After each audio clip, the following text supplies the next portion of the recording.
दोस्तों हम स्टार्ट करने जा रहे हैं प्रैक्टिस सेट 15 मतलब हमारा 4 चैप्टर 7 स्टैंडर्ड का। डिस्क्रिप्शन में बाकी भी चैप्टर का लिंक हमने दिया हुआ है और साथ में टेलीग्राम भी है, उसको ज्वाइन कर लो। और अगर कुछ मिल नहीं रहा है तो कमेंट बॉक्स में जरूर लिखना, जिससे हम वो चीजें आप तक पहुंचा देंगे।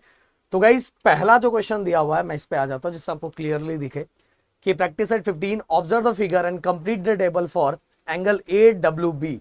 तो हमें ए डब्ल्यू बी ये एंगल दिया हुआ है, इसके हमें क्या interior exterior and point on the arms of the angle ये हमें लिखना है। बहुत सिंपल है, बहुत ज्यादा आसान है, इसको तो आप एक झटके में लिख दोगे।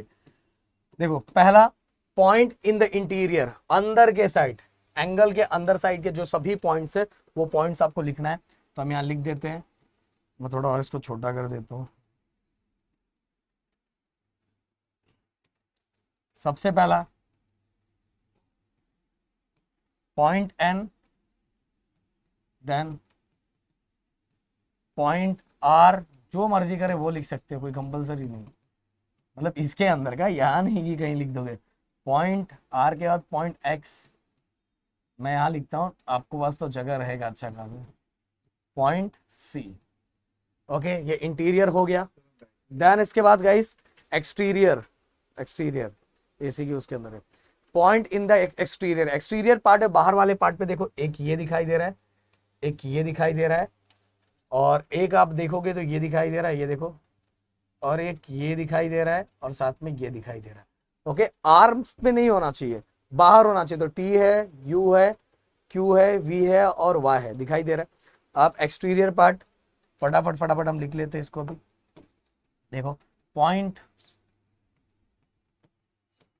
पॉइंट हमारा टी, देन इसके बाद पॉइंट यू लिख दिया, फिर इसके बाद पॉइंट क्यू लिख दिया, देन इसके बाद point V, point V, then इसके बाद पॉइंट वाई। ओके ये हो गया हमारा नम आराम से। फिर इसके बाद point on the arms of the angle, arms के ऊपर कौन कौन से है, देखो ये देखो, इस पे कौन कौन से पॉइंट है, वो पॉइंट को ध्यान से देख लो।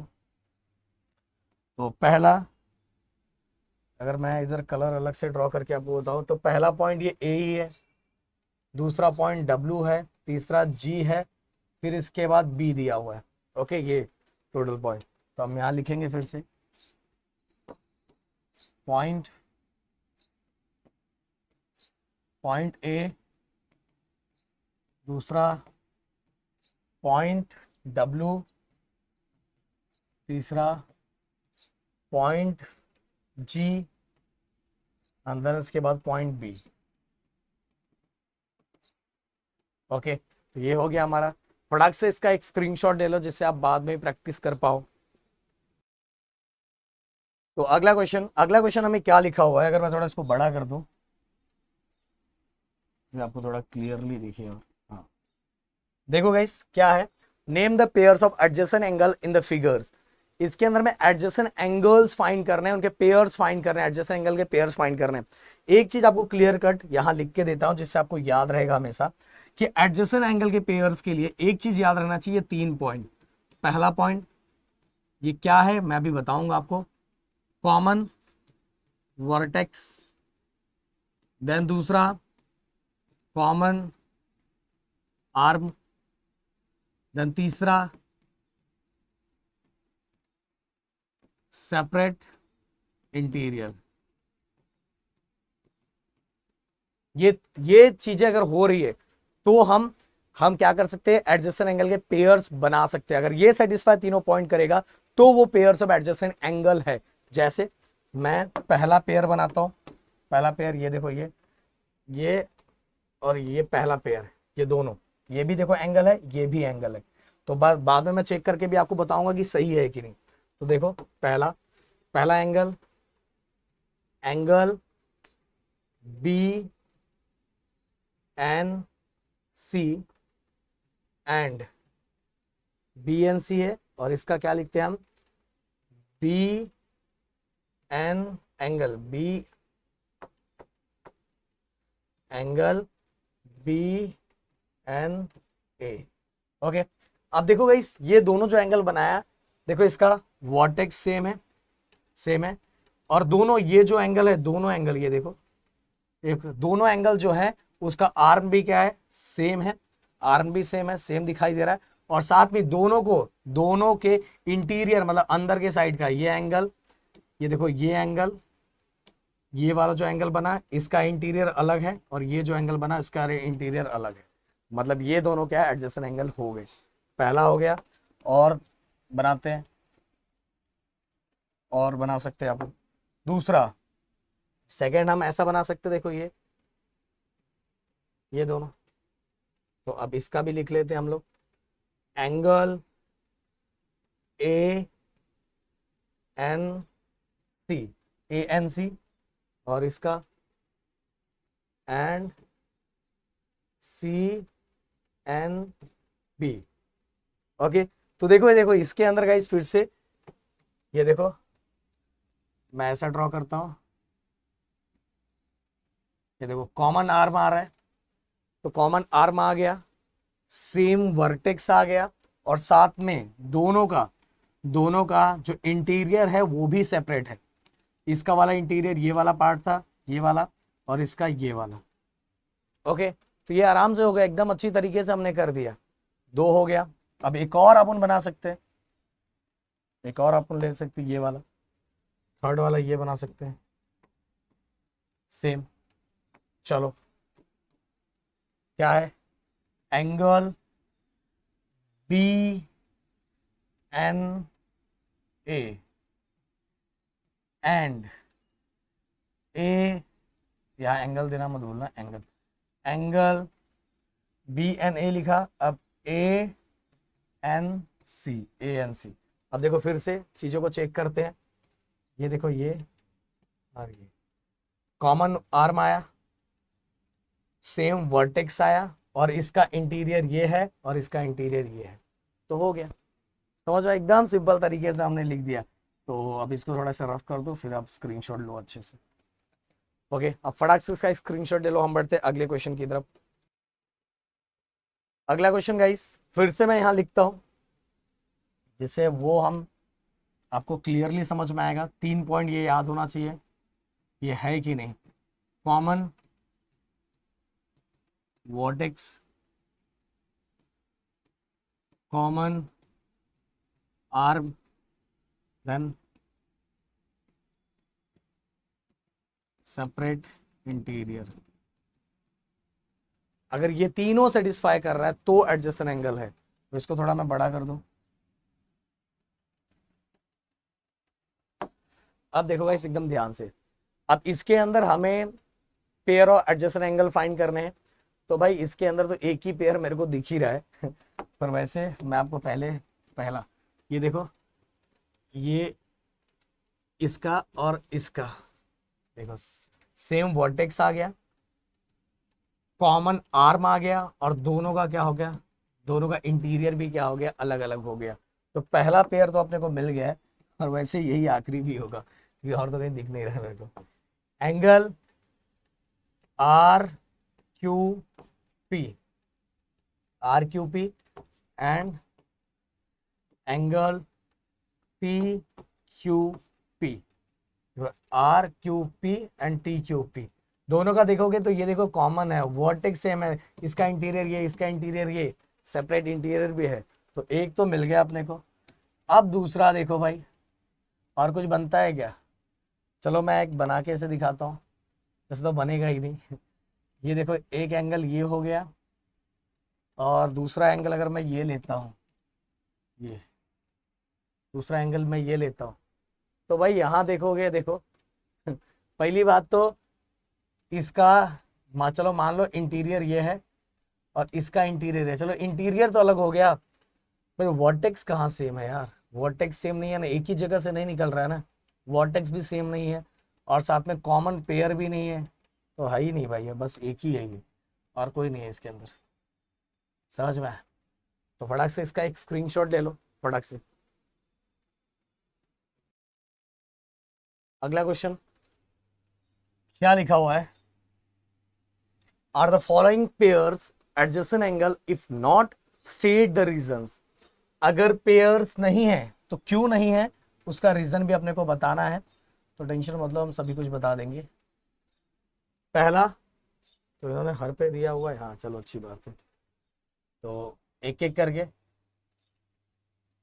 हाँ, सबसे पहले एंगल पी एम क्यू, तो यहाँ मैं ड्रॉ करता हूँ जिससे आपको थोड़ा दिखेगा अच्छे से। कौन से कलर से ड्रॉ करूँ, चलो red. P M Q, P M Q, P M Q, ये हो गया पहला। एंड दूसरा, दूसरा क्या है, R M Q, R M Q. Okay, हो गया। ये देखो, पहली बात तो अपने को तीन चीजें सेटिस्फाई करनी है। दोनों का इंटीरियर अलग है, इंटीरियर अलग है, कॉमन आर्म है और सेम वर्टेक्स है, तो तीनों चीज सेटिस्फाई हो रही है। तीनों चीज सेटिस्फाई हो रही है मतलब मेरे दोस्त ये क्या है हमारा, पी एम क्यू, बहुत ज्यादा ही, and angle R M Q are pair of adjacent angle.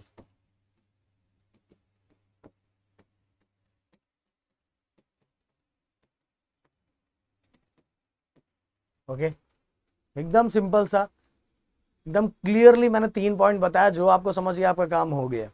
इसके बाद गाइस अगला इसी पे, इसी की चीजें फिर से मैं आपको ड्रॉ करके बताऊंगा जिससे आपको समझेगा। इसको थोड़ा और बड़ा करें, देखो अब क्या लिखा हुआ, R M Q, R M Q, R M Q, R M Q, ये वाला एंगल। दूसरा क्या लिखा हुआ है, एस एम आर, एस, वो तो पहले ही समझ में गए, S M R R R R, अच्छा 3। ये देखो, ये देखो, पहले वाले का, पहले वाले जो ये पहला वाला बनाया था उसका भी इंटीरियर यही है और इसका भी इंटीरियर यही है। दोनों का इंटीरियर देखो, ये दोनों का इंटीरियर मिक्स हो रहा है, तो इंटीरियर तो सेपरेट होना चाहिए ना। देखो ये वाले का इंटीरियर इतना बड़ा, इसका भी इंटीरियर इसी के अंदर है, तो इंटीरियर तो सेम नहीं है, वर्टेक्स सेम है, आर्म भी सेम है, बट भाई इंटीरियर सेपरेट नहीं है, तो इसीलिए एडजस्टेंट नहीं है ये। ओके, तो हम लिख देते हैं angle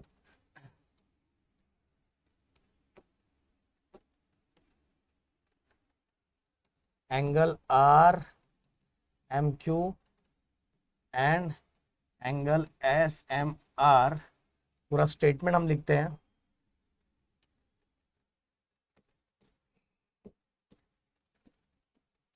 This have same common vertex, a common arm, but their interior is not separated. Therefore angle RMQ and angle SMR is not a adjacent angle. Okay, इसीलिए angle R M Q and angle S M R adjacent नहीं है, तो लिख लें therefore angle R M Q and angle S M R not pair of adjacent angles. Okay भाई, ये आपको क्योंकि वहां रीजंस भी लिखना था, तो रीजंस भी लिखना था, तो रीजंस आपको लिख के उनको बताना पड़ेगा, समझ में। ओके, तो ये हो गया। अब बढ़ते हैं आगे, अगला एक और है मेरे ख्याल से, अच्छा एक और है, तो इसमें क्या लिखा हुआ है फिर से हम देख लेते हैं। अब एक क्वेश्चन तो मैं आप लोगों को दूंगा, मैं देखना चाहूंगा कितने बच्चे करते हैं इसको। अब देखो R M S, R M S, R M S मतलब ये वाला, थोड़ा डार्क कर लेता हूँ, आर एम एस, ये हो गया पहला। दूसरा आर एम टी, RMT फिर से वही गड़बड़। अगर इसका इंटीरियर ये पहले वाले का एंगल का इंटीरियर ये है एंड दूसरे वाले का इंटीरियर, अगर मैं थोड़ा इसको, पहले वाले का इसका इंटीरियर ये है एंड दूसरे वाले का इंटीरियर ये पूरा है, तो सेपरेट थोड़ी हुआ। फिर से वहां यहाँ वही प्रॉब्लम, फिर से यही चीजें यहाँ लिखोगे guys, this have same common vertex, vertex same है okay. Pair of straight line का प्रॉब्लम भाई, फिर से वही चीजें, सेम चीज यही लाइन फिर से लिखना है जो लाइन मैंने यहाँ लिखवाया है। Their interior is not separated, therefore angle RMS and angle RMT is not a pair of adjacent angle. Clear. अभी लास्ट वाला मैं आप सभी से पूछूंगा,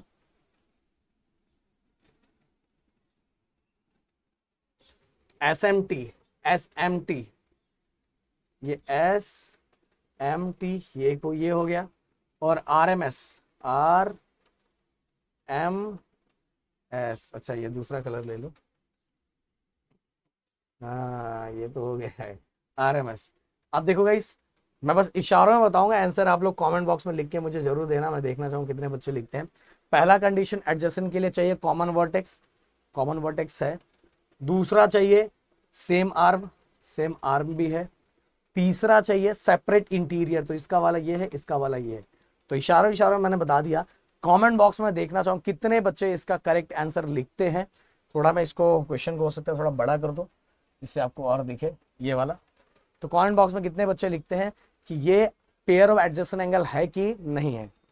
और गाइस कमेंट बॉक्स में बाकी चीजें भी अगर जो आपको रिक्वायरमेंट है वो लिखना, जिससे हम वो चीजें आप तक पहुंचा पाएंगे। और यहाँ खत्म करते ये एक्सरसाइज पूरा खत्म होता है। मिलते हैं नेक्स्ट वीडियो में। Thank you so much guys. जय हिंद एंड जय महाराष्ट्र दोस्तों।